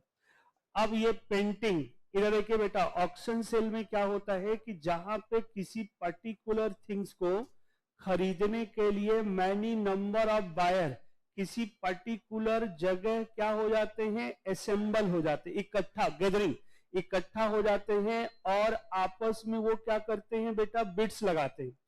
जो सबसे ज्यादा हाई बिड्स लगाता है वो गुड्स को क्या कर लेगा? परचेज। तो इसी प्रोसेस को हम क्या बोलते हैं? Auction sale. फिर समझ लो, ऑक्शन सेल का मतलब जहां पे many of number of buyer are gathering to particular place to purchase particular things या पर्टिकुलर गुड्स।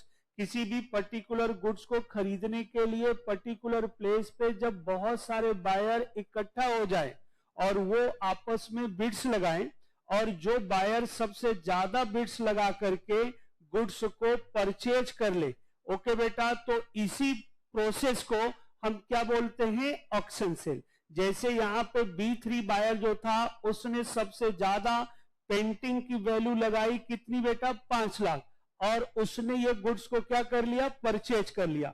तो इसी प्रोसेस को हम क्या बोलेंगे, ऑक्शन सेल। ये तो मीनिंग की बात हमने बताई। क्या बताया बेटा, मीनिंग।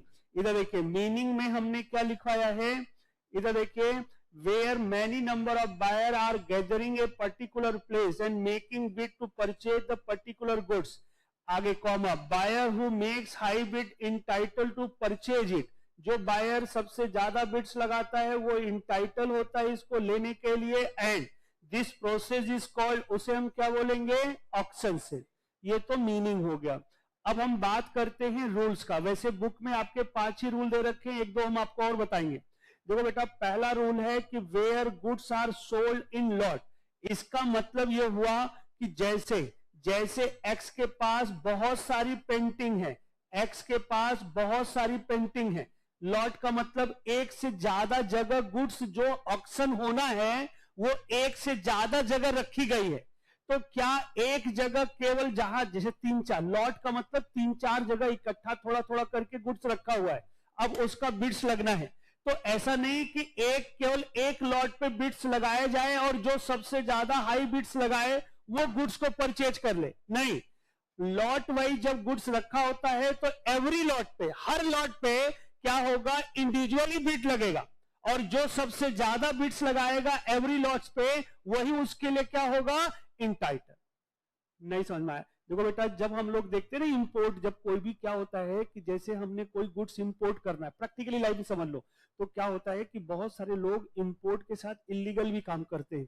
तो उसमें जैसे कुछ गुड्स उन्होंने क्या किया, इलीगल भी इन्वॉल्व कर दिया, पता चला कस्टम को पता चल गया, तो वो लोग गुड्स लेने से क्या कर देते हैं, मना कर देते हैं। या कभी कभी कुछ हम ऐसा गुड्स परचेज करते हैं जिसकी कस्टम ड्यूटी गुड्स से कई टाइम ज्यादा होती है, गुड्स की वैल्यू। तो लोग क्या सोचते हैं कि हमारा लॉस हो जाएगा, तो जो भी अभी लॉस हुआ है रहने देते हैं, हम काहे के लिए गुड्स छुड़ाएंगे। तो कस्टम अपनी ड्यूटी को लेने के लिए कस्टम डिपार्टमेंट इकट्ठा लॉट वाइज गुड्स को क्या करता है, ऑक्शन सेल कंडक्ट करता है, ऑर्गेनाइज करता है, और बहुत सारे बायर जाते हैं वहां बिड्स लगाते हैं। तो वहां पे लॉट वाला कंसेप्ट आता है। तो लॉट्स का मतलब होता है कि जहां पे बहुत सारा गुड्स इकट्ठा एक जगह रखा गया है, एक से ज्यादा जगह रखा गया है, तो हर जगह अलग अलग बिड्स लगेगी। ये रूल याद रखना है आपको, बस। पहली बात समझ में आ गई। इंडिविजुअली यहां लिखा है, देखो बेटा, हर यहां पे लिखा है to be required separate bid for separate lot, ये बात समझ में आ गई।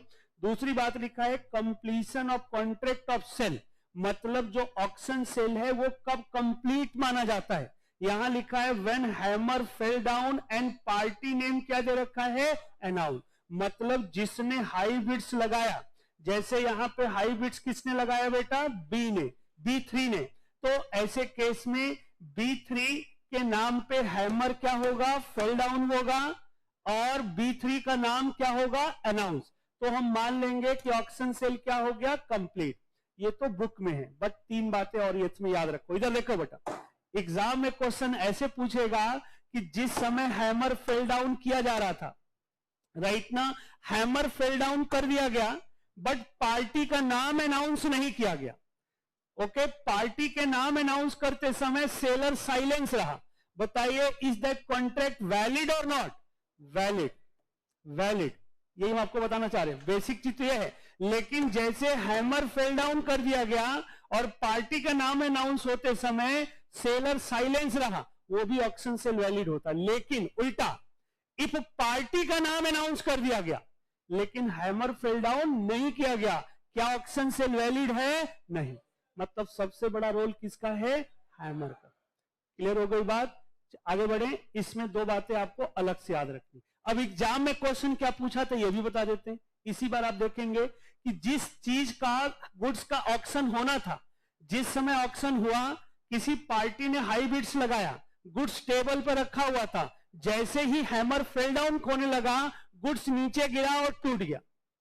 अब एग्जामिनर ने बोला कि बताओ ये गुड्स जो टूट गया इसका लॉस कौन बियर करेगा, सेलर या बायर?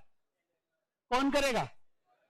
फिर समझ लो, बायर ने हाई बिड्स लगाया, बोलो सुन लो, बायर का नाम अनाउंस कर दिया गया, और जिस समय हैमर फेल डाउन किया जा रहा था, जैसे ही हैमर फेल डाउन किया गया उसी समय गुड्स नीचे टेबल से गिरा, टूट गया, कौन लाइबल होगा? गलत, सेलर लाइबल। हम कंफ्यूज कर रहे थे आपको बेटा, जिस समय फेल डाउन किया गया उसी समय गुड्स नीचे गिर गया, टूट गया, मतलब अभी सेल कंप्लीट हुई ही नहीं थी। क्लियर हो गई बात? चलिए बेटा आप सुन तो लो पहले एक बार, फटाफट देखो ना, टाइम ओवर हो गया, देखो 2-3 मिनट बचा। इधर देखिए बेटा, नेक्स्ट पॉइंट, नेक्स्ट लिखा है right to be bids may be reserve by the seller. मतलब जो राइट होता है बिड्स रिजर्व करने का, ओके, रिजर्व का मतलब होता है कि भाई इससे कम में हम नहीं बेचेंगे, मतलब जैसे कितने में गुड्स बेचा जाए मिनिमम प्राइस सेलर डिसाइड करता है, ये इसका मतलब है। नेक्स्ट लिखा है high bids value should be more than, जो मिनिमम प्राइस सेलर ने डिसाइड किया है हमेशा हाई बिड्स की वैल्यू उस प्राइस से ज्यादा होनी चाहिए, अदरवाइज ऑक्शन सेल वैल्यू नहीं होगा। जैसे ये बोतल है, अब एज्यूम करें कि इसके अंदर ऐसा बोतल है, मतलब पानी है कि जो किसी के ऊपर डाल देंगे उसकी बीमारी सही हो जाएगी। अरे सुन तो लो भाई, बेटा आज भी ऐसे संत लोग हैं, कैसी बात करते हो। अब ऐसे केस में हमें इसका ऑक्शन सेल करना है। किसी ने, सुन लो बेटा, किसी ने लेट सपोज हमें इसे बेचना था, हमने बोला भाई मिनिमम ये 50,000 की बोतल बेचेंगे, मिनिमम ने क्या डिसाइड किया? 50,000। आप लोग ने हाई बिड्स लगाया, सबसे ज्यादा जिस बच्चे ने लगाया उसने 40,000 लगाया, क्या ऑक्शन सेल वैलिड है? नहीं। कितनी होगी? जब 50,000 से ज्यादा हाई बिड्स करें। चलिए बेटा बातें नहीं। नेक्स्ट पॉइंट, लास्ट पॉइंट, यहां लिखा है pretended sale is voidable contract. Pretended का मतलब क्या होता है बेटा समझ लो, जब सेलर अपने किसी एजेंट को बायर की गैदरिंग में बैठा दे, जैसे आप लोग बायर हो और हमें यह बेचना है, अब हमने 2-4 बच्चे अपने बैठा दिए क्लास में, किस लिए? कि कोई 10,000 बोले तो अब 11,000 करना, कोई 11 बोले 12, मतलब प्राइस को क्या करने के लिए? बढ़ाने के लिए। फिर समझ लो, जब सेलर बायर के गैदरिंग में अपने कुछ एजेंट को सिटिंग करा करके गुड्स की वैल्यू को इंक्रीज करा दे, और जिसने हाई बिड्स लगाया उसे नहीं पता था कि ये जिससे हम कंपटीशन कर रहे हैं ये सेलर का बंदा है, आफ्टर परचेज उसे पता चले कि हमें तो मामू बना दिया गया, बेवकूफ बना दिया गया, है ना। तो ऐसे केस में बेवकूफ बना दिया गया ना उसको, तो ऐसे केस में उसके पास 2 अधिकार है। एक, वो दोबारा आकर के गुड्स वापस करेगा, अपना पैसा लेगा, वाइडेबल का मतलब यही होता है ना बेटा, या जितना उसका लॉस हुआ रिकवर कर सकता है। ओके, अब एक बार घर पे जाकर के इसको पढ़ेंगे, अगली क्लास में हम क्वेश्चन आधे घंटे डिस्कस करेंगे। अगली क्लास बेटा बहुत इंपॉर्टेंट है, इसलिए मिस मत करना, है ना। फिर आगे बढ़ेंगे हम लोग नेगोशिएबल।